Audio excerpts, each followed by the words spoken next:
So we are back for some Star Trek Picard, and I gotta say, by the way, guys, I know all of you guys are gonna complain in the comment section that, Fire and Blood.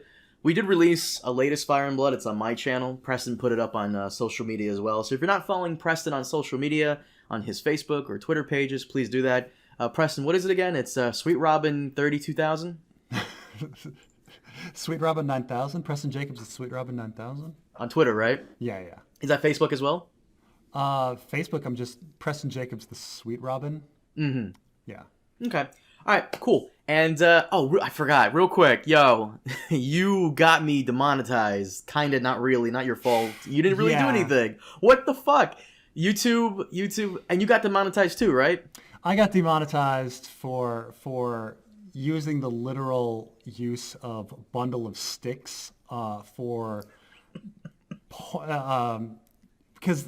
when describing this battle, I used the literal use of bundle of sticks, and they demonetized my video. Yeah, I got hit because Preston said end worlders.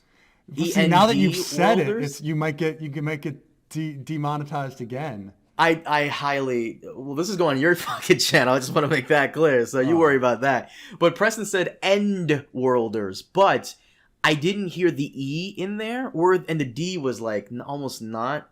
But like, it's funny. audible. It's funny that but that's already the censored term, right? So I don't. Dude, it's weird that they demonetized for the censored term. I don't know. Like, they demonetized me, and I'm like, what happened? Why? And they're like, oh, because Preston said, or someone in in the video, someone said the N-word. I'm like, they did? When? We're talking about Game of Thrones. When does that pop up? But saying literally the N-word is not... I know. It's YouTube's bullshit AI. And it wasn't. It was End World.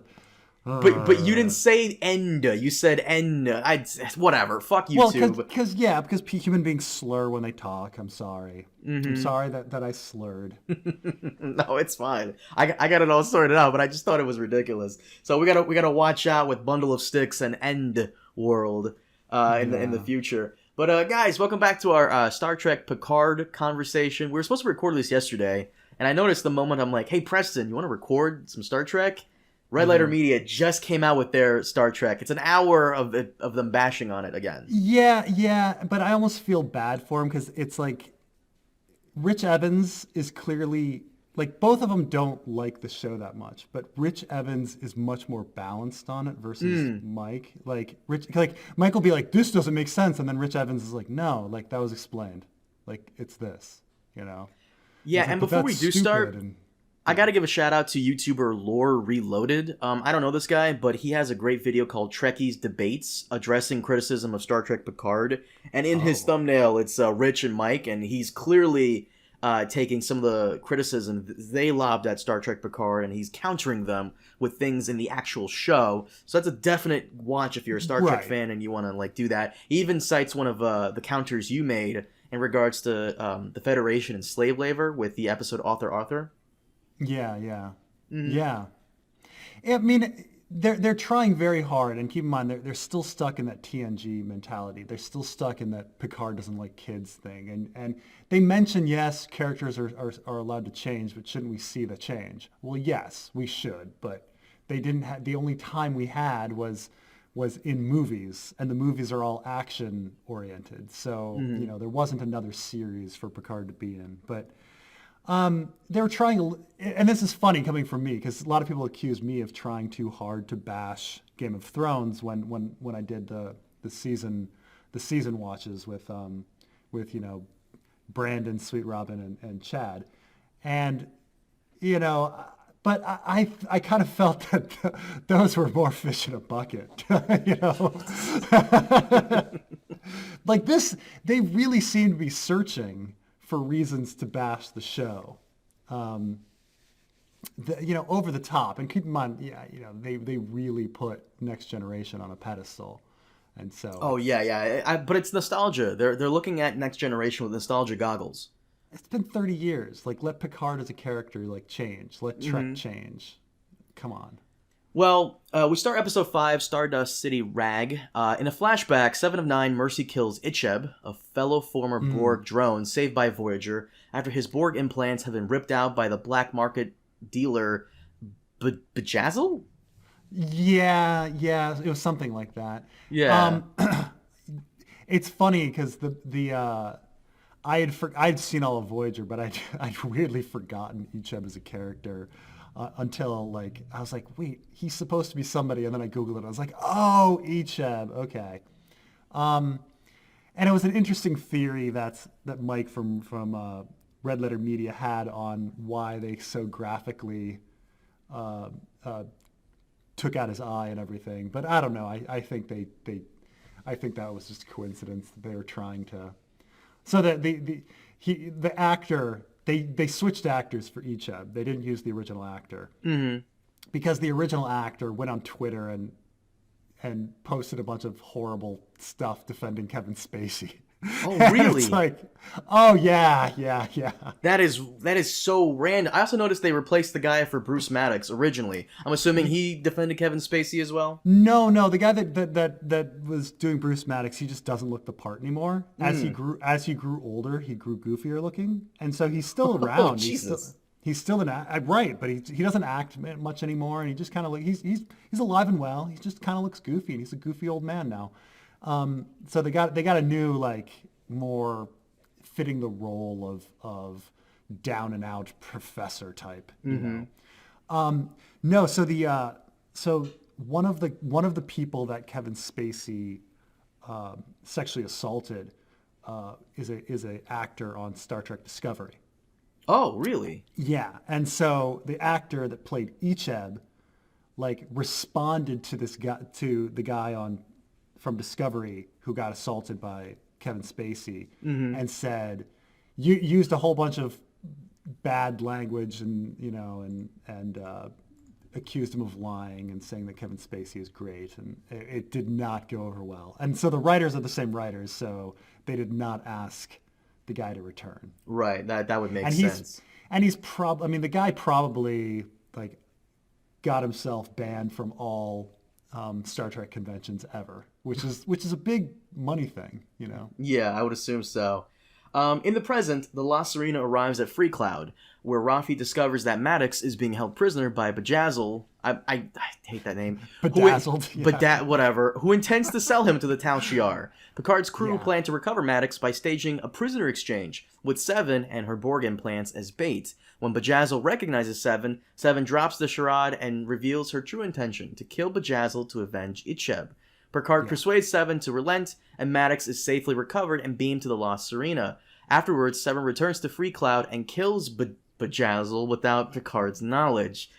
In sickbay, Maddox tells Picard that he knows about Soji and Daj, explaining that he sent them to Earth and the artifact in order to discover the true motive behind the synthetics ban. After Picard leaves them alone, Jurati tearfully murders Maddox, saying, "If you'd seen what I saw, meanwhile, Raffi tries to reconnect with her estranged son Gabriel, who is married and expecting a child with a Romulan woman, but is rebuffed and returns to the La Sirena. So, I have to ask. By the way, for those of you wondering this, I'm just reading the synopsis on Wikipedia Star Trek Picard. I have to ask you, though. I've never seen Voyager. I've seen some episodes here and there. I'm vaguely familiar with 7 of 9. But I have to ask in regards to her character here. It did seem like she had somewhat of a relationship with the black market woman. Is it hinted that she's a lesbian? Because this wouldn't be the first time we've seen a lesbian or a lesbian relationship on Star Trek per se. I remember in Deep Space Nine. No, I mean in Star Trek Voyager, 7 of 9 has one romantic relationship, and it's with a male. So I mean, we don't know anything about it, but she, at the end of the series, she begins a romantic relationship with Chakotay, the first officer. Gotcha. Which they never mention again or whatever. But, well, we've seen this before, like in Deep Space Nine. Jadzia Dax has like a lesbian kiss with another woman. So like I was just wondering if because I'm actually surprised in the 90s they did that stuff. With Jadzia Dax and Ezri Dax, like it's kind of a cop out because the Dax symbiont has been in men before. She has all of these romantic memories of these other attractions. Right, but So I would argue that's an asterisk next to the whole thing. Like, it still counts. Absolutely. Yeah, kind of, yeah. My other question about Seven of Nine and the Borg in general is, when we talk about things, whether it's a virus or robots that assimilate people, sometimes that's certain things are usually explained, or you kind of just get the gist of it. This is going to sound a bit, I don't know, mature, but how does the whole Borg thing work in regards to assimilating females? I've actually been kind of wondering this just randomly, just out of the blue. Like, because if you're going to assimilate females or even other species, don't the Borg have to kind of account for certain bodily functions? I mean, I don't know how, like... Or do they remove, like, those certain organs?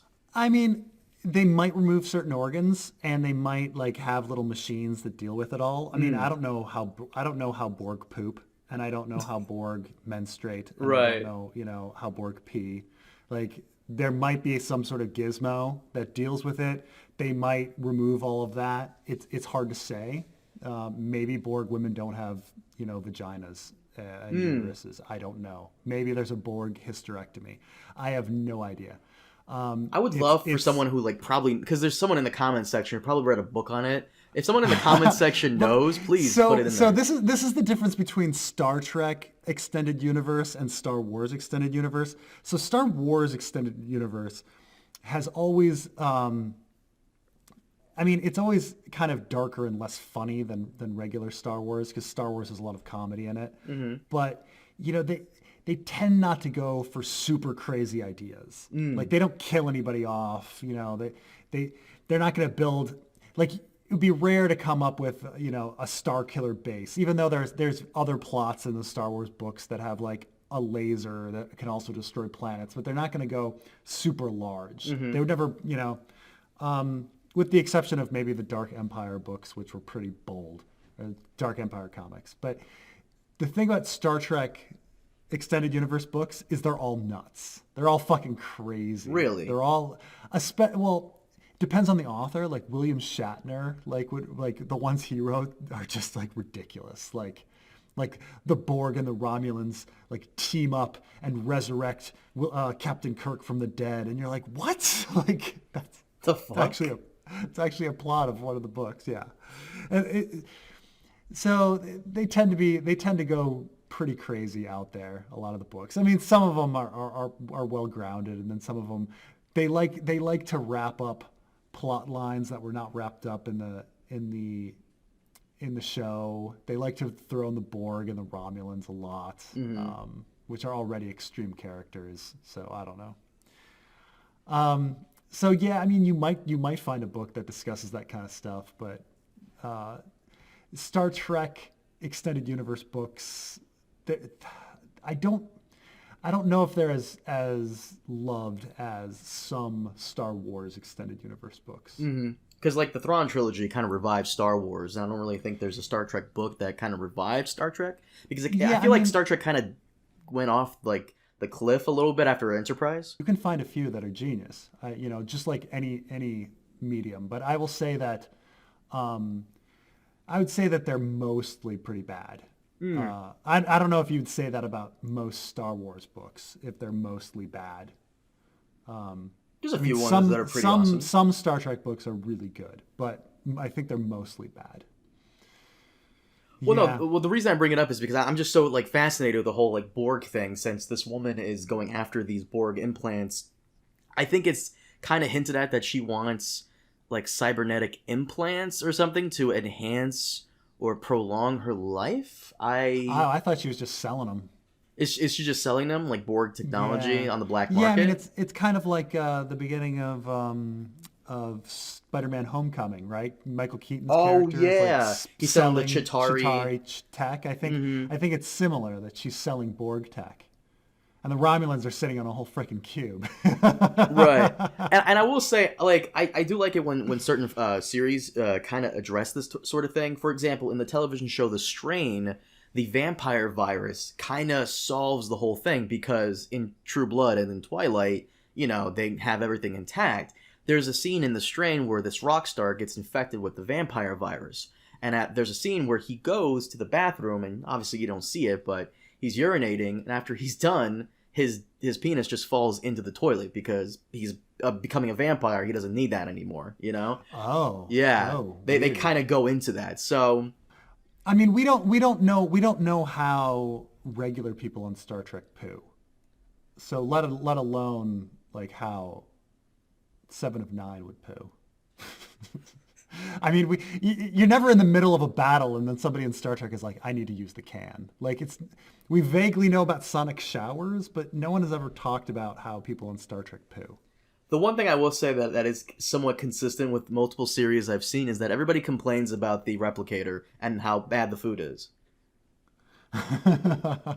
Yeah, in this episode they mentioned that he replicated all the ingredients so he could make chocolate chip cookies. That's kind of funny. Yeah. But besides the villain's name being ridiculous, the episode was fun. Was a little silly, but it wasn't too bad. Yeah, it was relying on. People used to criticize actually Buffy and Angel about this. Is that they spend years establishing a character a certain way just so they can shock everyone when the character does something completely out of character. For instance, for years and years and years, Buffy's mentor is this like paragon of morality, and then you find out that he's trying to like kill Spike or something, and you're like, what? That character would never do that, and it's done for shock reason, right? It's the same with 7 of 9. Like the 7 of 9 that we saw in this episode is absolutely nothing like the 7 of 9 from Voyager in any way. Well, I think it goes into that. Like when the whole Romulus situation goes down, she joins the Fenris Rangers. Yeah. And I guess she starts to see the galaxy or a lawless part of the galaxy for what it is, and I guess that changes her. That's how I came across the reason for her behavior now. I accept it. I thought she was going to be doing something like rescuing ex-Borg or something that related to her. Mm-hmm. It's strange because her being a ranger doesn't really relate to anything. Like, what connects her to the neutral zone? Between Romulan and Federation space, nothing really. Yeah, that was random. Like you'd think she would be a scientist or she would be off rescuing Borg. Like she would be doing something that Hugh would be doing. Like Hugh doing what he's doing makes a whole lot of sense. Mm-hmm. Like that's exactly what someone like Hugh would be doing, helping other Borg, the best he can. That that's a fantastic thing. It's odd that 7 of 9 has suddenly become, badass lawkeeper in the Wild Wild West.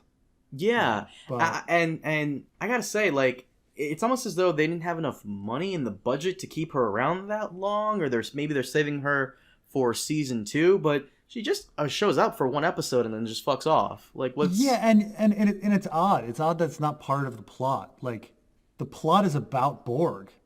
Like, how is she not part of this plot?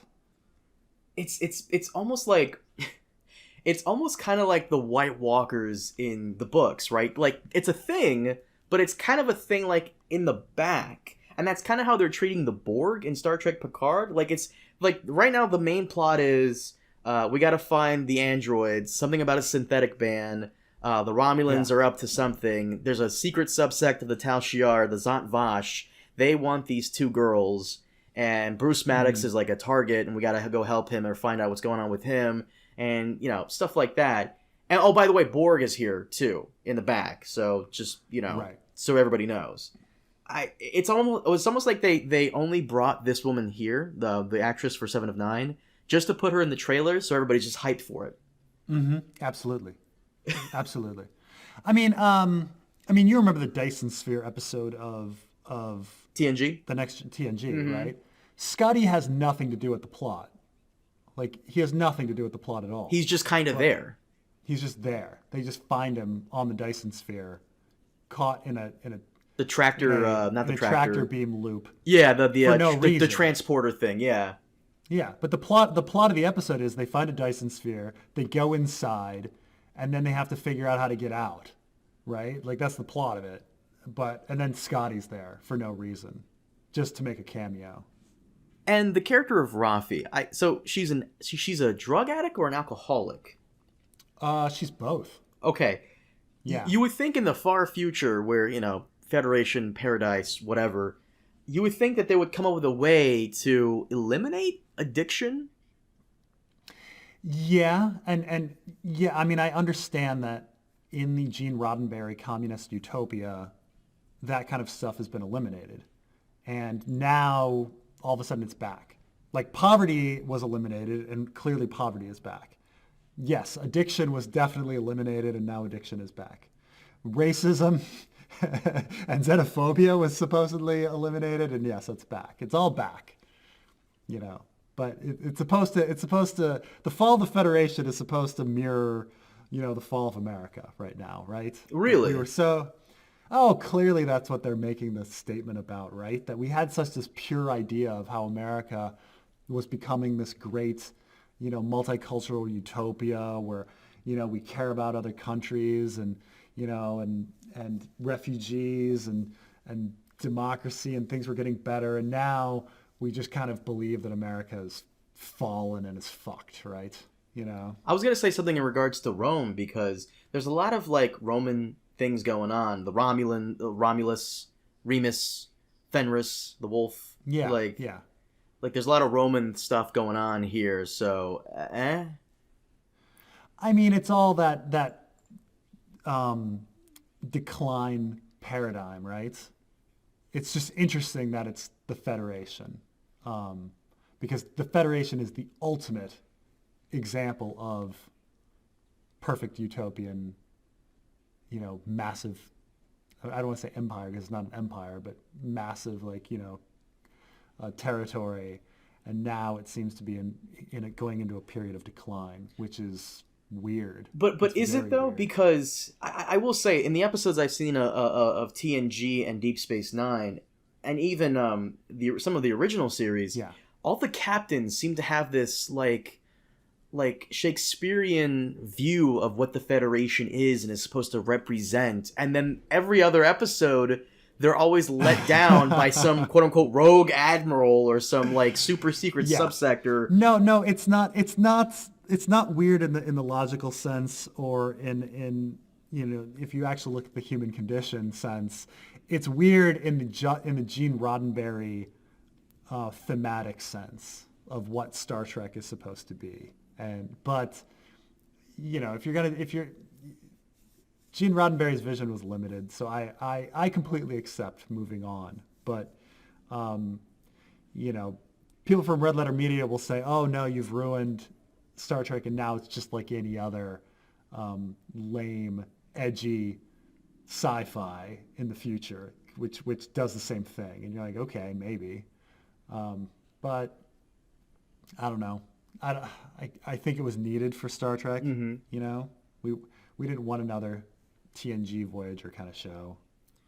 And the last thing I want to discuss in regards to episode 5 was Dr. Girardi, who had a relationship with Bruce Maddox, and she ends up killing him because if you'd seen what I saw, So again, this is like establishing a character one way just so that you can be shocked when the character does the exact opposite, right?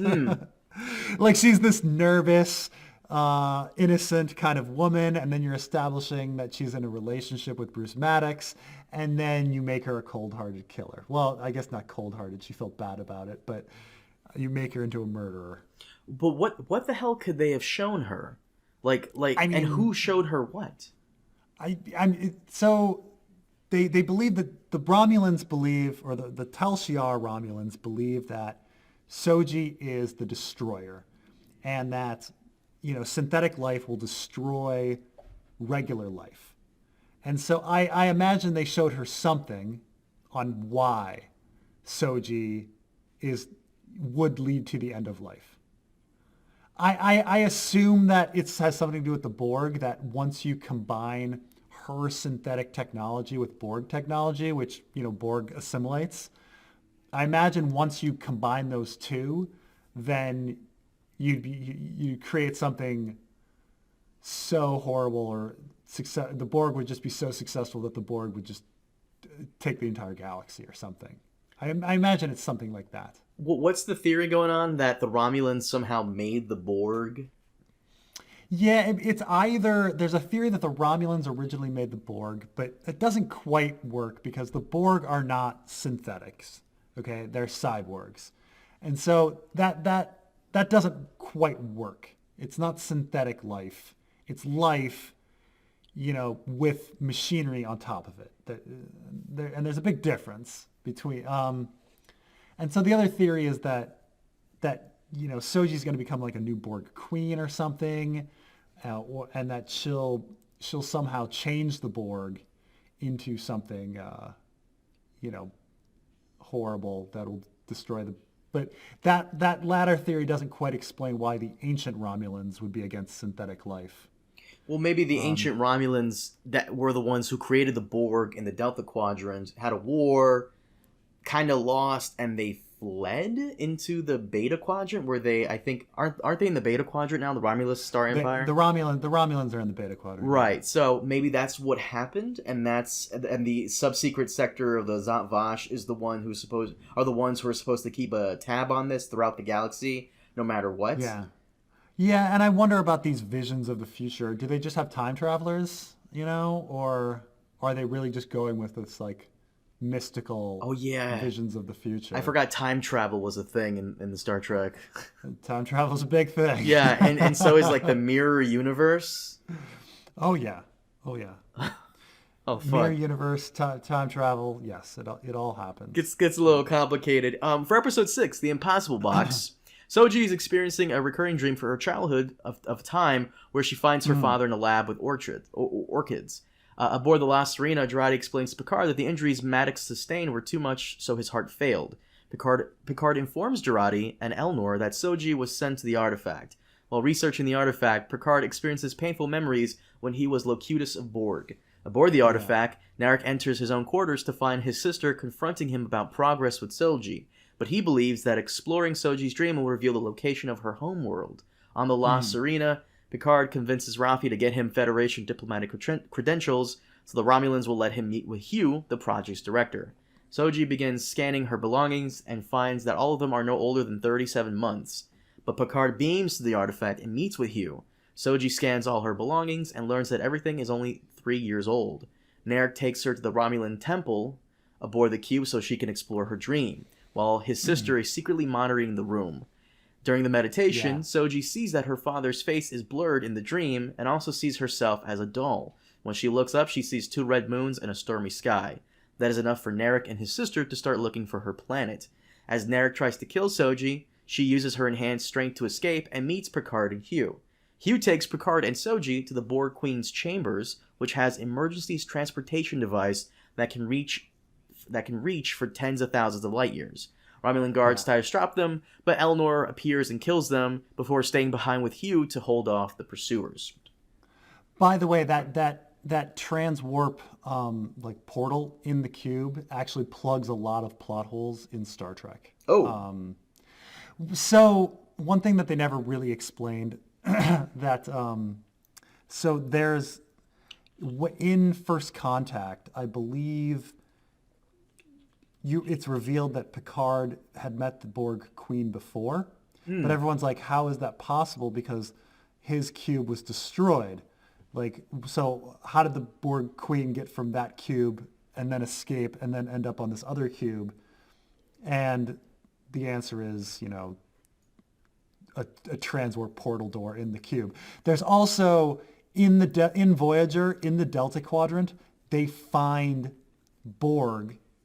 human Borgs, Romulan Borgs, who were assimilated during the Best of Both Worlds episode. And everyone's like, how did they end up in the Delta Quadrant if they were assimilated by the cube that Locutus was on and then was destroyed? None of this makes sense. Mm-hmm. Well, having transwarp portals in the middle of the cube would finally explain all of this sort of stuff. But so does every Borg cube have a chamber of the Queen? Apparently, yeah.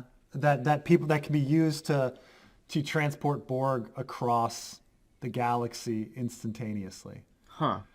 So yeah, I know. So there's a planet called Wolf 359, and it gets assimilated in Best of Both Worlds, the Locutus episode of Star Trek, The Next Generation. And then Voyager runs into these people off in the Delta Quadrant. And everyone's like, how did they end up all the way out here? Because people are like, oh, I was assimilated, at Wolf 359. And it's like, what? Like, you were assimilated in the Alpha Quadrant, and then that cube was destroyed. But apparently they assimilate people, throw them through the portal, and send them to other places. Yeah. So, yeah. Weird stuff. So, okay. Like I said, the episode, a lot of it, nothing really happens. And obviously Picard has PTSD here. And I do like him and the whole Hugh thing. That was kind of cool.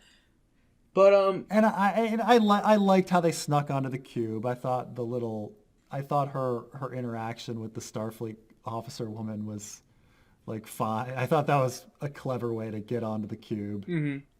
I thought his interaction with Hugh and the PTSD was fine. But you're right that not much happens in the video. I mean, in the episode, the Romulan guy like has to betray Soji, and it seems to be a little hard for him, But yeah, it's weird. I'm so kind of glad that we're so fucking done with this goddamn plot of Narek and Soji, because it dragged on way too long. Yeah, I mean, I feel like they just needed to remind us that she was still a character, and that we hired this actress. We want to put her in some episodes and stuff like that, But you're right that nothing much was going on. They tried to establish some love between them, some sexual tension.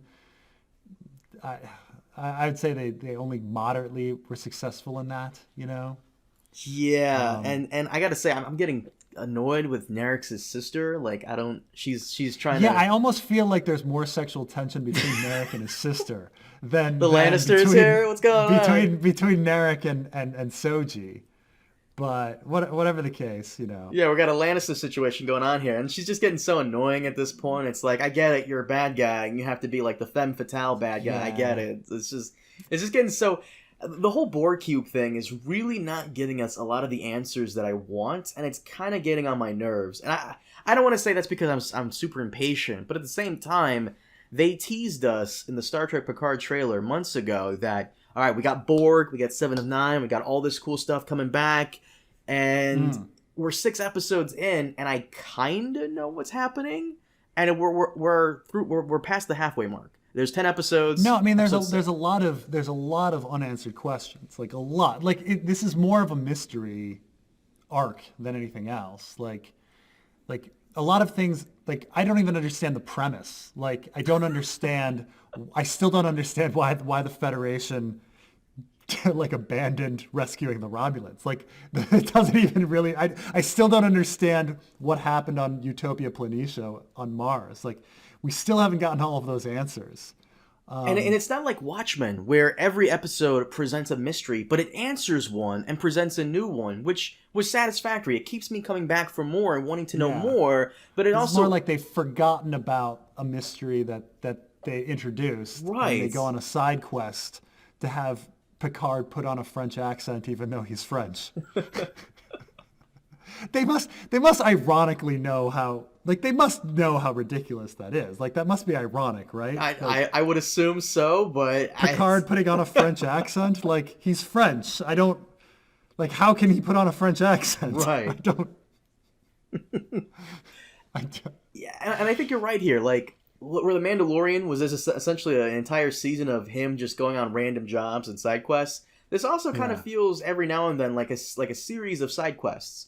We have to stop at Free Cloud for like a thing, and we have to stop at Vashti for a thing as well. And oh look, we picked up a companion, and look, we picked up another companion, but only for an episode.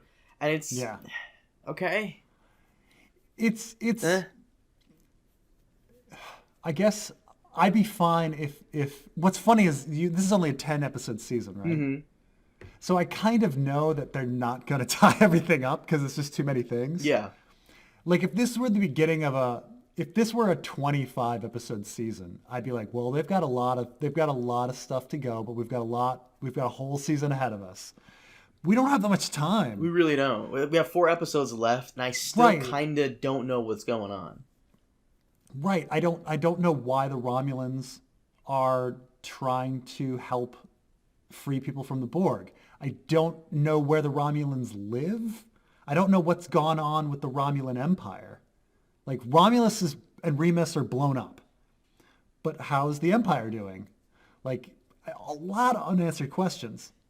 I mean, I hope they get into it, but instead I learn about, somebody's estranged son and his Romulan wife, I kind of feel like they bait and switched us because, once again, the trailer is really like, ramping up. We got 7 of 9. She's only in it for one episode. We got, a synthetics thing going on. Kinda. It's still under wraps, and we haven't been explained that yet. We got this whole thing with these quote-unquote destroyer twin chicks who are Data's daughters somehow. Yeah. That's kinda not really explained, but the Borg is back, kinda. I mean, I was really disappointed with Bruce Maddox getting killed so quickly. Yo! There's this huge story, like, what happened between Measure of a Man and that episode? Like, there's decades of interesting things that Bruce Maddox was doing and researching, and what was he doing? Did he ever take apart B4? Did he take apart lore? Like, I don't know. And instead he's dead. And the other woman, she's not talking very much. But there's so many things. How did he get to this point? That dream. Why would that dream show the planet? This is another thing that doesn't make sense to me yet that I hope they explain. The Romulans seem to believe that there's a planet of synths. Mm-hmm. But Bruce Maddox clearly said that he created Soji and what was the other one? Daj. Daj. That he created Soji and Daj. So if he created Soji and Daj, why is there a planet of synths? Right. I don't understand. Like, they keep talking about, we need to find their homeworld. It's like, what homeworld? Isn't the homeworld Bruce Maddox's lab on Earth? Yeah, something's going on here, and I would be. Right? I'm not even a big Star Trek fan. I enjoy the series. It's just I would be pissed if I was a Star Trek fan to find out that all this Bruce Maddox backstory will be covered in a comic or some bullshit like that. Like.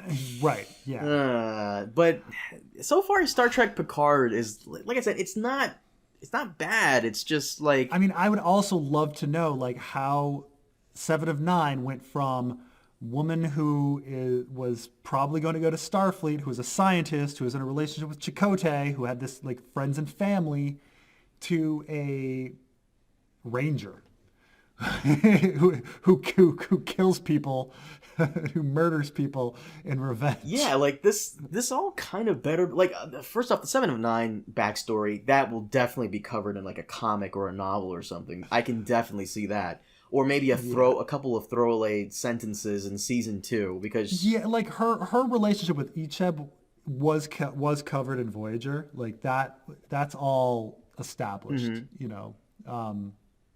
You haven't seen Voyager, but essentially they rescue 7 of 9 at the beginning of the 4th season, and then I think in the 6th season they rescue some Borg children, and Icheb is one of them, and he kind of becomes a kind of Wesley Crusher-ish kind of character. He's a teenager, and he's in several episodes, and then he's there until they make it back to Earth. And so you can totally understand that, 7 of 9 was pretty much their mentor. You can understand that she's like the mother to him. Mm-hmm. He doesn't have any other. They find his family, but it doesn't work out very well. So she is essentially his mother, and he is essentially her son. Like they're both ex-Borg. They understand each other. They have that connection. That's all explained, right? But how 7 got to being a ranger, I don't know. Well, that will be in the comic. It's a good story for another time. Where did that lightsaber come from? They're just setting up a lot of these like questions, and they're not even answering little bits and pieces of it like Watchmen did. They're just setting up a lot of stuff and just moving way too fast and not taking the time to give us even a little bit of backstory. And I get that the show is called Star Trek Picard, but I would like to know the whole situation. Not to mention, when we left off in Deep Space Nine, the Tal Shiar, the head of the Tal Shiar, was a Federation spy type / ally. Like Section 31 was actively working with the head of the Tal Shiar. Yeah. To the point where they faked the director of Section 31's death to like solidify the head of the Tal Shiar, is the main guy, like, in there. So, this didn't. I mean, first of all, there's a lot of. I mean, I could go on a long list of like Star Trek plot holes that like plot threads that they've never wrapped up. I mean, we never find like in the first or second season of the Next Generation, there are these symbiotes that like take over the Federation, and they end up like they go to Starfleet, and they end up realizing that all the admirals have been taken over, and they kill this alien, but not before it sends out a homing beacon, you know, telling their kind to like come, and it's never they still haven't come. Or like I say, Tom Riker, you know, where did V'ger come from? There's all sorts of these, you know, dangling plots that, you know, but that'll never ever be apparently answered. You know, they could somewhat answer this in Discovery. I mean, how they kind of answered the whole thing about the transporter in the Queen's chamber. Like, they could do it like that. I will say this, though. I was looking this up in regards to Deep Space Nine because I was curious as to what happens to the female changeling. She just gets arrested, right? But apparently the story continues in the Star Trek Online video game, where apparently she dies and she's stabbed by a former alien that they created before the Jem'Hadar. And like the story continues, like Garrick, who's my favorite character from Deep Space Nine, he goes on to be like a diplomat to Cardassia, to the Federation. Like, the story kind of does continue on in a way, and I kind of hope they do fix a lot of these plot holes, and because I'd be interested. That sounds interesting as hell. Like, there's a whole parasite going around that sends a homing beacon back to their own species.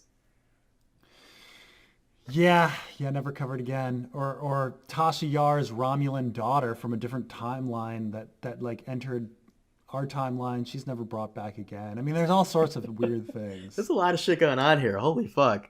You know about Tasha Yar's like Romulan daughter from a different time, like different. You got time travel, mirror universes, like goddamn. Man, that's a great episode of Star Trek where Tasha Yar returns. Man, that's a good one. Okay. But overall, Preston, I episode 5 was okay, was fine. I felt a little empty because it just feels like they just threw in 7 of 9 for like nostalgia purposes. Episode 6 felt like as though nothing really happened, but stuff did. I feel like unless they bring back 7 of 9 again, I'm going to feel very disappointed that the 7 of 9 plot happened.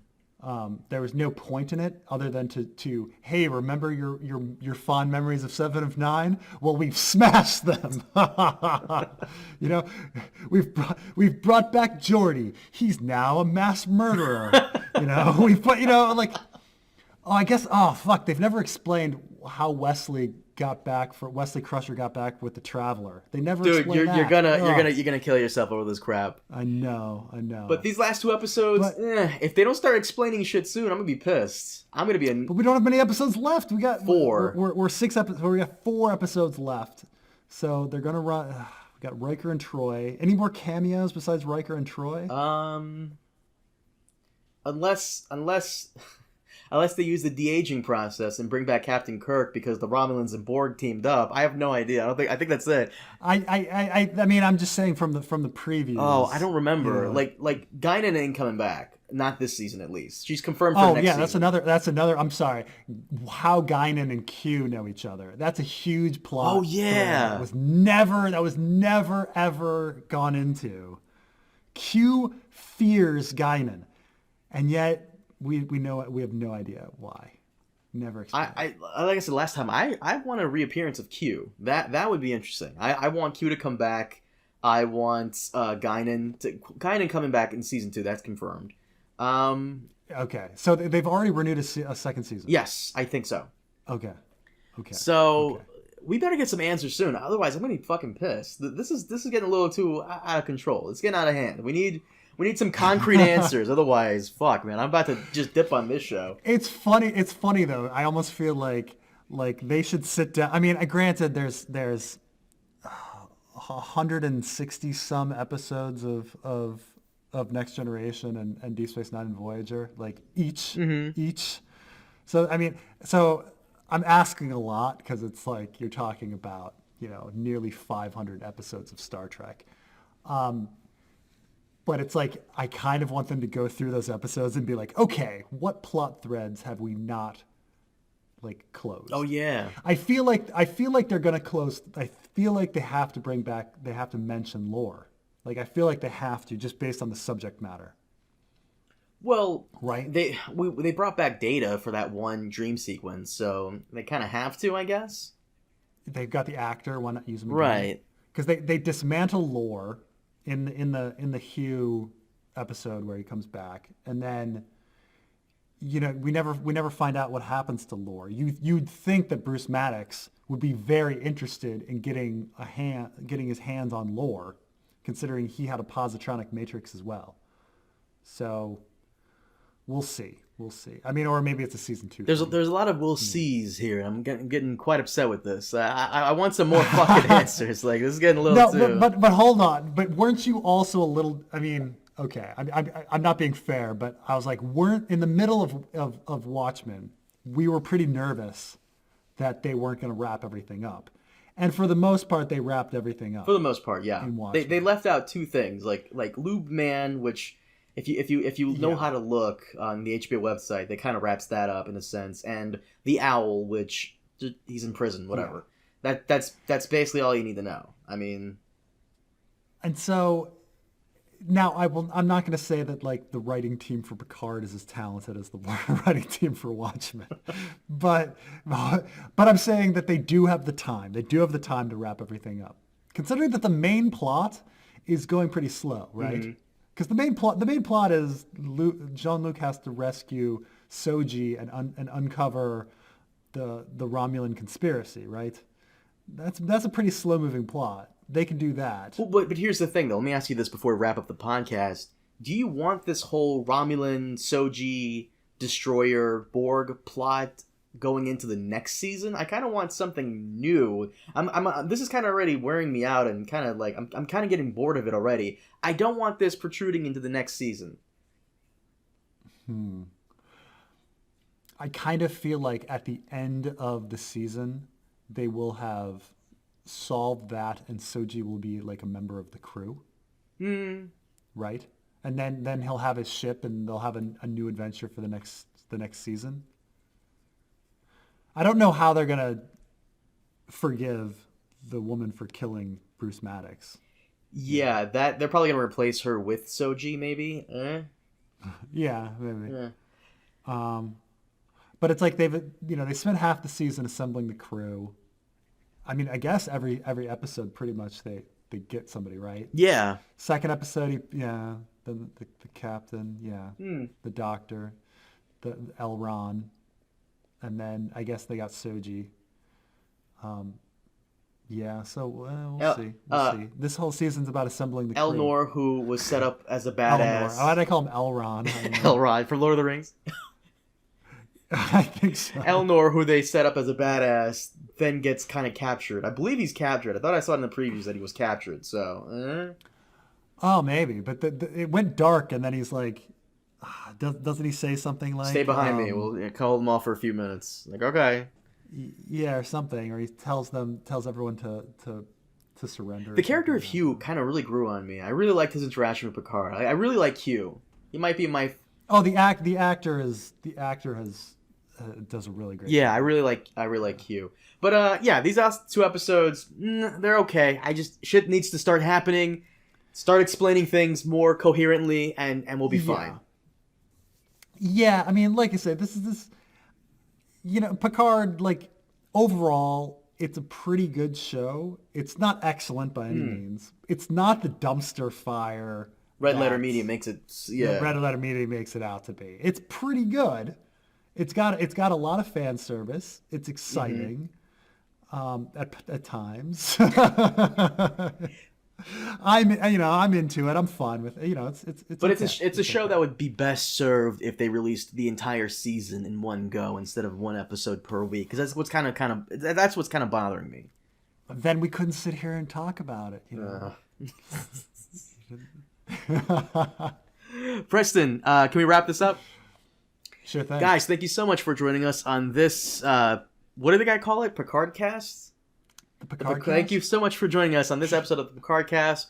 We'll join you next time in March, actually, around March 13th, 14th, around there for the next episode. We'll recover episode. We'll go over episodes 7 and 8. Preston, will you be there again for that? Of course. Hopefully, the Westworld is coming. Fucking Westworld! God damn it! Westworld is coming. You mean the Matrix prequel? And for those of you wondering, yes, the referees. For those of you wondering, we'll cover The Expanse eventually, and Witcher podcast definitely. Fuck, there's so much. I just hope he doesn't announce. I'm gonna get so much shit for this. I just hope he doesn't announce Winds of Winter like tomorrow, and then God, we're not even done with Fire and Blood. Well, I mean, he might announce Winds of Winter, but it's not going to release anytime soon. You say that now. Watch what happens. You say that now. I mean, at this point, even if he finished it tomorrow, like editing and everything, going to the editors. Oh, bro, that company, whoever he publishes with, that company's going to spend so much money making sure they can get it out ASAP. They're going to put out ASAP. Sure, but even with A Dance with Dragons, I think he finished it in April and it was released in July. And that's with maximum resources. So. But yeah, guys, once again, thank you so much for watching. We'll see you next time. Have a good one.